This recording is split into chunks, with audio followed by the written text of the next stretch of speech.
చాలా కమనీయంగా ఉంది ఈ దృశ్యం అయితే. తినకుండానే కడుపుండిపోతుంది నాకైతే. అయ్యగారు రావాలి.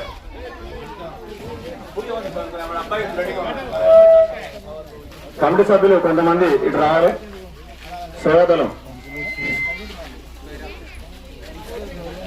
అది లేడీస్ చూసుకుంటారు. గిరణ మీరేమవసరం లేదు. దయచేసి కొంతమంది లేడీస్ మీరు చొరవ తీసుకుంటే మేము అక్కడ లడ్డును అప్పచెప్పి రావడం జరుగుతుంది. మళ్ళీ కార్యక్రమం యథావిధిగా సాగాలి కాబట్టి దయచేసి ముందుకు రావాలి. దాని హలో అమ్మాయి ఏం చేస్తున్నావు? సరే మీరందరూ మన కమిటీ సభ్యులందరూ కూడా వెళ్దాం.